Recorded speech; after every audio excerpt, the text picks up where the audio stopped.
Assalamualaikum warahmatullahi wabarakatuh. Saya Okta Maulana akan memaparkan hasil UTS saya, Fatwa dan Jurisprudensi Hukum Keluarga. Yang pertama yaitu pengertian fatwa dan ruang lingkupnya.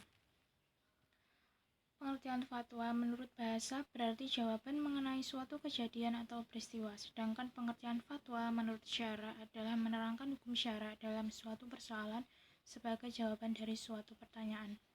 Dapat disimpulkan bahwa fatwa adalah hasil ijtihad seorang mufti sehubungan dengan peristiwa hukum yang diajukan kepadanya.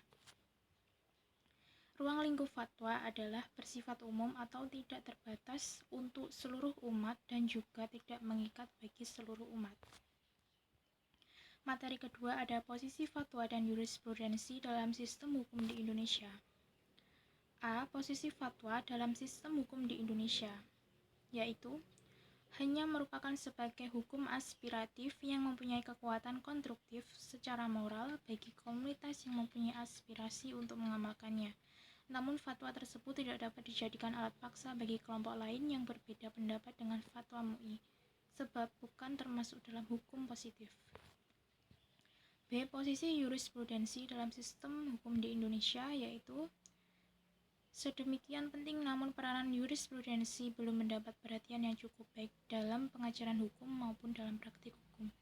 Yang pertama, sistem pengajaran hukum kurang sekali menggunakan putusan hakim sebagai bahan bahasan. Yang kedua, dari segi praktik hukum, putusan hakim legally non-binding karena sistem hukum Indonesia tidak menjalankan sistem presiden. Yang ketiga yaitu fatwa dalam lintasan sejarah tasyri'. Kemunculan fatwa sebenarnya berkaitan erat dengan periodisasi tasyri' hukum Islam itu sendiri. Orang yang pertama kali berfatwa adalah Nabi Muhammad SAW. Setelah beliau wafat, tugas-tugas berfatwa tersebut dilanjutkan oleh para sahabatnya.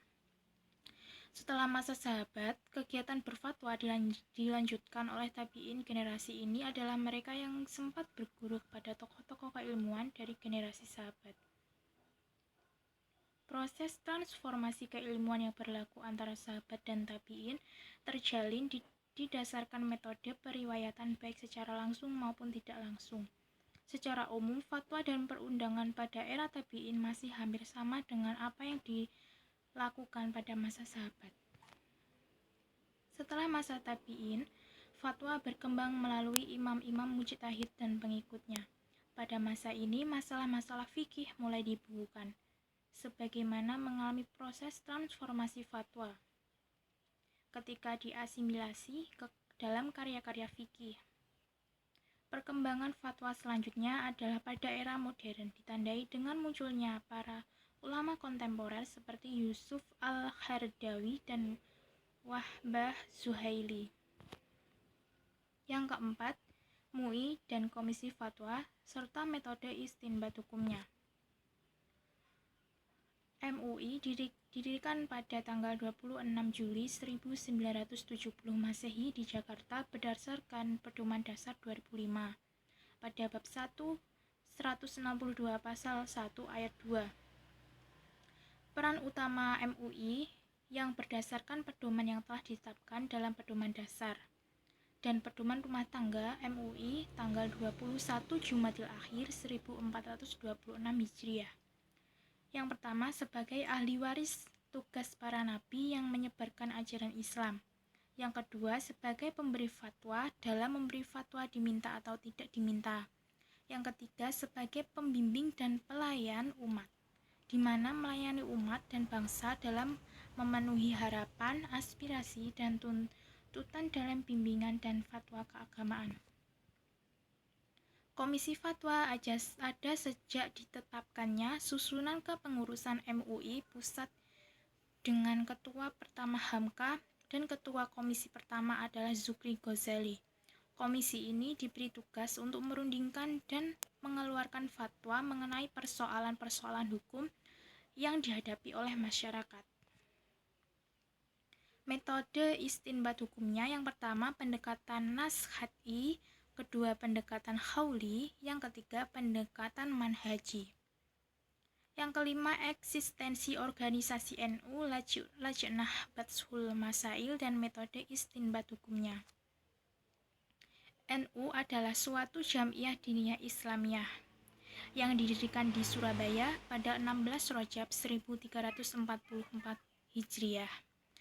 Berpedoman kepada Al-Quran, Al-Sunnah, Al-Ijmah, dan Al-Qiyas. Kelahiran NU sebagai wujud semangat merdeka dari penjajah Belanda dan sebagai jawaban atas pergerakan modernisasi di kalangan umat Islam yang mengancam tradisi Ahlussunnah wal Jamaah. Lajnah Batshul Masail NU merupakan sebuah lembaga penting karena memiliki kewenangan menjawab segala permasalahan keagamaan yang dihadapi oleh warga NU, yang otomatis mempengaruhi keilmuan NU lewat keputusannya karena akan ditransmisikan kepada warganya. Metode istinbat hukumnya. Di dalam kalangan NU, istinbat adalah menggali secara langsung dari Al-Quran dan hadis dengan cenderung ke arah perilaku ijtihad oleh para ulama NU dirasa sulit karena keterbatasan yang didasari oleh mereka. Oleh karenanya, para ulama NU menggunakan istinbat ke arah yang tidak mengambil langsung dari sumber aslinya. Metode istinbat hukum yang digunakannya yaitu qauli, ilhaqi, dan manhaji. Yang keenam, organisasi Muhammadiyah, Majelis Tarjih, dan metode istinbat hukumnya. Organisasi Muhammadiyah yaitu merupakan salah satu organisasi kemasyarakatan Islam tertua di Indonesia. Muhammadiyah didirikan pada tanggal 18 November 1912 di Yogyakarta. Muhammadiyah didirikan dengan maksud dan tujuan untuk menegakkan dan menjunjung tinggi agama Islam sehingga terwujud masyarakat Islam yang sebenar-benarnya. Misi pokok pembaharuan yang diusung Muhammadiyah yaitu membersihkan Islam di Indonesia dari pengaruh dan kebiasaan yang bukan Islam seperti melaksanakan upacara menghormati mayit. Yang kedua, reformulasi doktrin Islam dengan pandangan alam pikiran modern dengan mengembangkan teologi rasional. Yang ketiga, reformasi ajaran dan pendidikan Islam. Yang keempat, mempertahankan Islam dari pengaruh dan serangan dari luar. Majelis Tarjih adalah salah satu bagian dari organisasi Muhammadiyah yang membidangi masalah-masalah keagamaan, khususnya hukum fikih.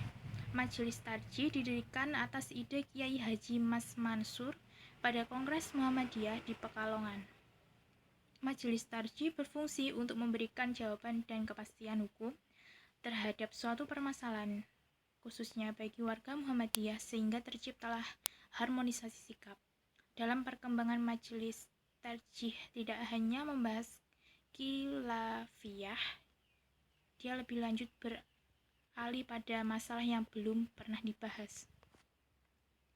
Metode istinbat hukumnya yaitu 1. Bayani, 2. Taklili, yang ketiga istislahi. Pendekatan yang digunakan dalam menetapkan hukum-hukum ijtihadiyah adalah 1. Al-tafsir, al-ijtima, al-maksir. Yang kedua, al-takriyah. Yang ketiga, al-sosiologiyah. Yang keempat, al-antropologiyah. Sekian dari saya. Jika ada kesalahan, saya mohon maaf. Wassalamualaikum warahmatullahi wabarakatuh.